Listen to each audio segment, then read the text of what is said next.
Ici c'est bien la chaîne YouTube NTN Parieur, un espace entièrement dédié aux passionnés de paris hippiques, qu'ils soient débutants curieux ou parieurs expérimentés en quête de structure et de méthode. Ici, l'objectif est clair, proposer un contenu sérieux, accessible et régulier, pensé pour accompagner chaque parieur dans sa réflexion quotidienne, sans promesses irréalistes ni discours trompeurs. Sur NTN Parieur, tu retrouveras des analyses générales, des présentations pédagogiques, des explications stratégiques et des contenus axés sur la compréhension du jeu.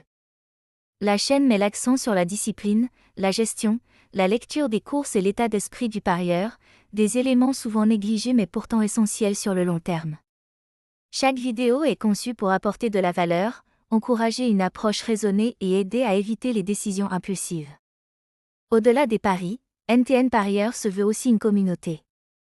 Une communauté de passionnés qui partagent la même envie de progresser, d'apprendre et d'échanger autour d'un univers exigeant mais fascinant.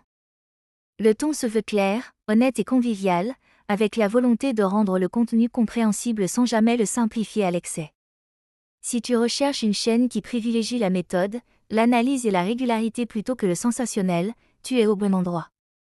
Abonne-toi à NTN Parieur, active les notifications, et rejoins une vision du pari hippique plus structurée, plus lucide et tournée vers le long terme. C'est une nouvelle fois le prestigieux hippodrome de Vincennes qui servira de théâtre au Quintet Plus de ce vendredi, un rendez-vous toujours très attendu par les passionnés de trot et les amateurs de paris hippiques. Véritable temple du trot papier, Vincennes offre un cadre unique, où la sélectivité de la grande piste met systématiquement les concurrents à rude épreuve. Cette fois encore, les conditions de course promettent un affrontement intense et particulièrement instructif à analyser. L'épreuve proposée est une compétition européenne réservée exclusivement aux mâles de 5 ans. 16 trotteurs ont répondu présents, composant un peloton homogène et riche en qualité. À cet âge charnière, les chevaux ne sont plus de simples espoirs mais pas encore totalement arrivés à maturité pour certains. Ils se situent souvent à un tournant de leur carrière, capables de performances de haut niveau, tout en restant parfois perfectibles dans leur comportement ou leur régularité. Ce contexte rend la lecture de la course d'autant plus passionnante, car les marges de progression peuvent encore jouer un rôle déterminant.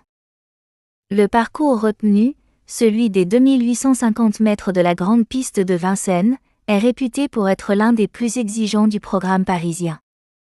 Il s'agit d'un tracé de tenue, qui ne pardonne ni les approximations tactiques ni les déficiences physiques. La longue montée, véritable juge de paix, sélectionne naturellement les chevaux capables d'allier puissance, endurance et courage. Sur cette distance, il ne suffit pas d'avoir de la vitesse pure, la capacité à maintenir un effort prolongé et à repartir dans la phase finale est primordiale. Contrairement au parcours de vitesse, cette configuration favorise souvent les chevaux capables de construire leur course, d'économiser leur force et de produire leur effort au moment opportun. Les attentistes peuvent y trouver leur compte, à condition de ne pas se laisser distancer, tandis que les chevaux allants devront être parfaitement gérés pour éviter de payer leurs efforts prématurés dans les derniers hectomètres. Les drivers auront donc un rôle central à jouer, tant dans le choix du placement que dans le timing de l'attaque. Le fait que cette course soit réservée à des mâles de 5 ans ajoute une dimension supplémentaire à l'analyse. À cet âge, les différences de maturité sont parfois marquées. Certains concurrents ont déjà acquis une solide expérience face à des lots bien composés, tandis que d'autres découvrent encore ce type d'engagement relevé. Les lignes récentes, la capacité à bien faire sur la grande piste de Vincennes et l'aptitude à la distance seront des éléments clés pour distinguer les candidats les plus fiables. Cette épreuve européenne permet également de confronter des chevaux issus de différentes écoles de trot. Les concurrents étrangers, souvent préparés selon des méthodes spécifiques, peuvent se montrer redoutables sur les parcours de tenue, surtout s'ils bénéficient d'une bonne adaptation à la piste parisienne. À l'inverse, les trotteurs entraînés en France connaissent parfaitement les subtilités de la grande piste et savent comment négocier la montée, la descente et les virages serrés. Ce mélange de profils contribue à l'incertitude du résultat et renforce l'intérêt sportif de la course. Le fait que ce quintet se dispute dans la 8e et ultime épreuve de la Réunion n'est pas anodin. En fin de programme, la piste est bien connue des professionnels, et les parieurs disposent de nombreux éléments d'observation pour affiner leur analyse. Les conditions de piste, le comportement des chevaux précédemment engagés et la réussite des différentes tactiques adoptées au cours de la soirée peuvent fournir de précieux indices pour aborder ce rendez-vous final. Le départ, prévu aux alentours de 20h15. La surprise, lorsqu'elle surgit, peut être exaltante. Un scénario inattendu, un déroulement contraire aux pronostics établis, et soudain la hiérarchie vacille. Ce qui semblait écrit ne l'est plus. Le parieur découvre alors que le jeu reste vivant, indomptable, et que même la meilleure préparation ne protège jamais totalement de l'inattendu. Ces surprises rappellent que les paris hippiques ne sont pas une science exacte, mais une lecture du possible, jamais du certain. À l'inverse, le regret s'installe souvent après coup, silencieux et tenace. Il naît d'un choix écarté, d'une intuition ignorée, d'un ticket modifié à la dernière minute. J'aurais dû. Devient la phrase la plus répétée, nourrissant l'impression d'avoir laissé filer une opportunité. Le regret est rarement lié au manque d'informations, mais plutôt à un excès de doute, parfois, à une confiance excessive. Pourtant, ces regrets font partie intégrante de l'apprentissage. Ils forgent l'expérience du parieur, l'obligent à analyser ses décisions plutôt que les seuls résultats. Comprendre pourquoi une surprise s'est produite, accepter que tout ne soit pas contrôlable, permet de relativiser l'échec et de progresser. Au fond, surprise et regret sont les deux faces d'une même réalité, celle d'un jeu où l'humilité est essentielle. Celui qui l'accepte parie avec lucidité, émotion maîtrisée, et une conscience claire que chaque engagement est avant tout une aventure intellectuelle et humaine.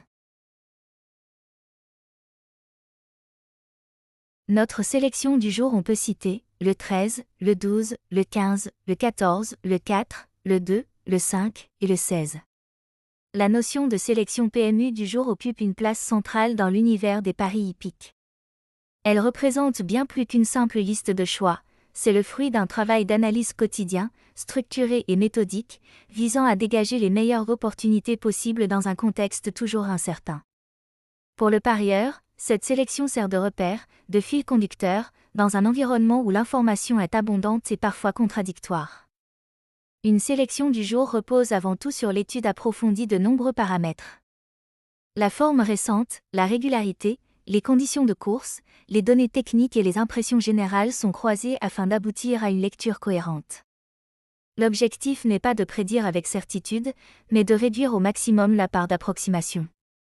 Chaque élément retenu répond à une logique précise, construite dans le temps et affinée par l'expérience.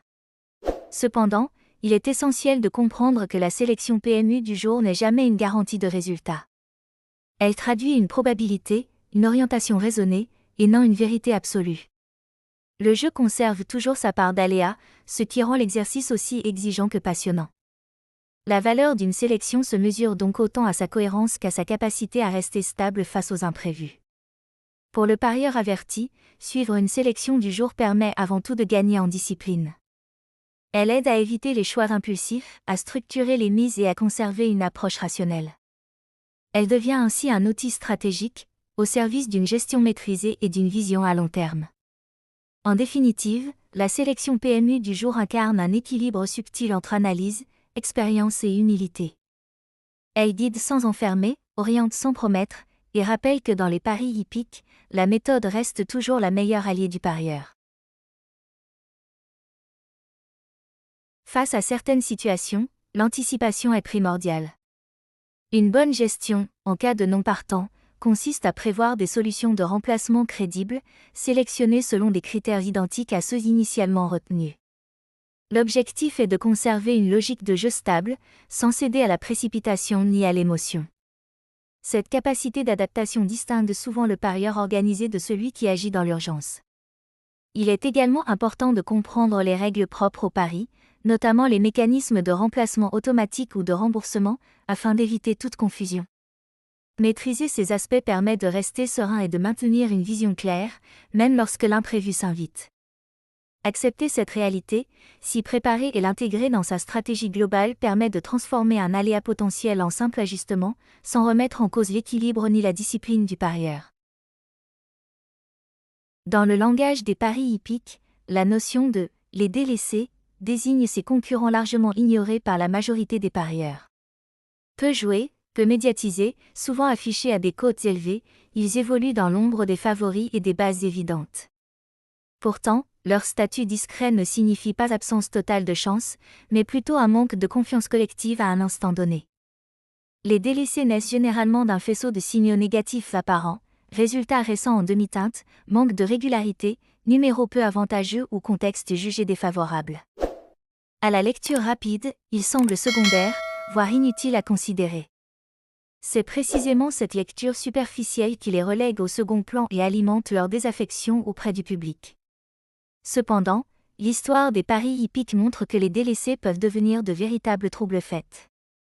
Un scénario de course particulier, un rythme inattendu ou une amélioration discrète peuvent suffire à les remettre en lumière.